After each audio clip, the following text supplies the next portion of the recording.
created a new Lego animation video of what is happening on Iran and the latest on the Iran-US war. Everyone said Iran was finished, the strikes hit, the smoke cleared.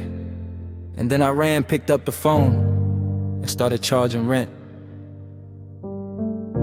Picture this, 20% of the world's oil, one narrow strip of water, and Iran sitting right next to it with a lawn chair and a clipboard. The United States sends warships, Iran sends a fee schedule. Because here's what the news won't say slowly enough for you to catch it. You cannot bomb a choke point into submission when the country you bombed still controls the coastline on both sides. Twist island missiles on the shore, mines under the water. Iran doesn't need to close the strait, it just needs the world to wonder if it will. And that wonder alone is worth more than any threat from a podium in Washington. Now here's the part that made Silicon Valley go quiet. Iran looked down beneath the Persian Gulf and found cables, fiber optic cables carrying the internet traffic of entire continents. Google Meta global banking systems running right through Iran's neighborhood. And Iran said, interesting. No bombs required, no missiles needed, just a license and conversation with a country that controls the seafloor access to some of the most valuable data infrastructure on the planet. Suddenly the conflict isn't just about oil anymore.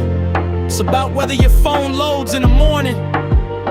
They struck Natanz, they struck Fordo, they struck Asfan, and Iran still has roughly 440 kilograms of uranium, enriched to 60% purity. That number matters because the negotiators in the room know what that number means, and Iran knows that they know. And that knowing is the whole game.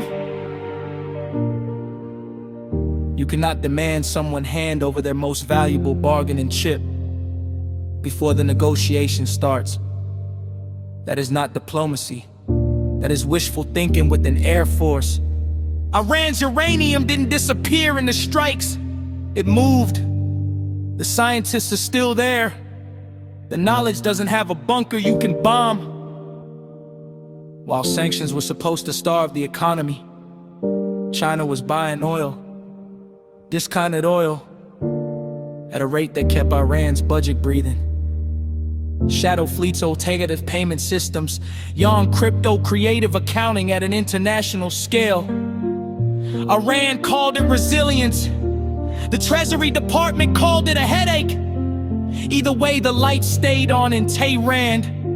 And just in case anyone forgot, Iran doesn't have to show up personally to every conflict. The Houthis in Yemen were already watching the Red Sea.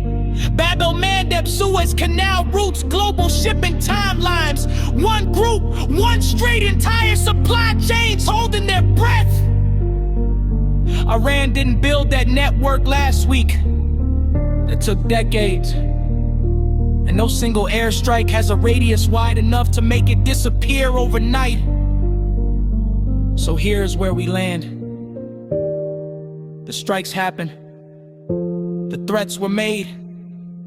The headlines screamed about dominance and victory. And then everyone sat down at a table.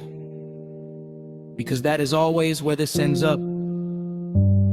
Every time. Iran walked in with Hormuz on one side of the table, uranium on the other, undersea cables in a briefcase, and a proxy network waiting outside in the hallway. Trump walked in with the strongest military on earth, and a global economy that desperately needed the oil to keep moving. Neither side could afford to let the other fully win.